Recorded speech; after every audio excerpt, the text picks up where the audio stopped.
वाराणसी के एक छोटे से मोहल्ले में रहने वाला गुप्ता परिवार बहुत ही खुशहाल था। परिवार में दादा दादी, माता पिता और 2 बच्चे अजय और स्नेहा थे। घर में हमेशा हंसी खुशी का माहौल रहता था। हर शाम जब पूरा परिवार एक साथ बैठकर बातें करता, तब घर में एक अनोखी गर्मजोशी महसूस होती थी। गुप्ता परिवार एक संयुक्त परिवार था, जहां सभी एक दूसरे का सम्मान करते थे। दादाजी की उम्र 75 साल थी, लेकिन उनके अनुभव और ज्ञान से पूरा परिवार लाभ उठाता था। दादी जी सभी को अपने हाथों से खाना खिलाना पसंद करती थीं और हर रात सोने से पहले बच्चों को कहानियां सुनाती थीं। माँ सीमा एक आदर्श बहू और माँ थीं, जो हर किसी का ख्याल रखती थीं। पिता सुरेश एक सरकारी कर्मचारी थे और अपने माता पिता की सेवा को अपना सबसे बड़ा कर्तव्य मानते थे। तुम्हारे दादा दादी के साथ रहना पुराने ख्यालात की निशानी है। पापा, क्या हमें अलग घर में नहीं रहना चाहिए? आजकल लोग संयुक्त परिवार को पुराना तरीका मानते बेटा, ये दादा दादी ही हैं जिन्होंने हमें जीवन की असली सीख दी है। उनका आशीर्वाद हमारे लिए अनमोल।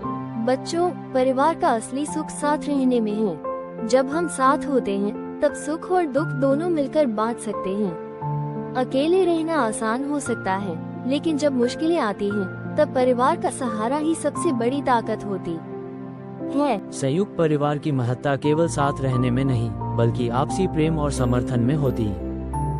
संयुक्त परिवार पुराने विचारों की पहचान नहीं, बल्कि भारतीय संस्कृति की सबसे बड़ी शक्ति है।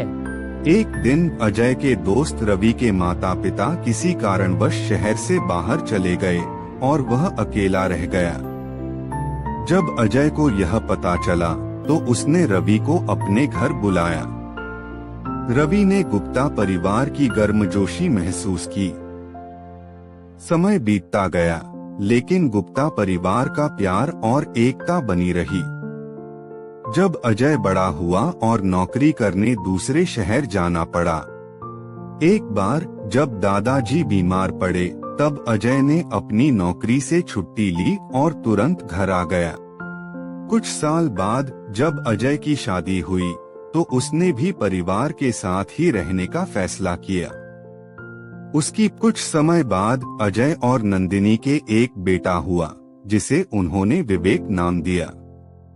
परिवार की 3 पीढ़ियां एक साथ हंसी खुशी से रहने लगी।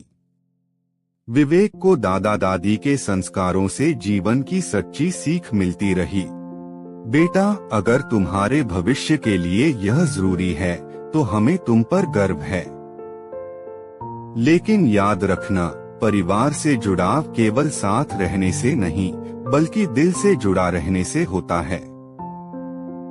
विवेक अब बड़ा हो गया था और उसने अपनी पढ़ाई पूरी करने के बाद अपने पिता की तरह ही परिवार को प्राथमिकता देने का संकल्प लिया। बेटा, अवसरों का लाभ उठाना जरूरी है, लेकिन अपने जड़ों को कभी मत भूलना।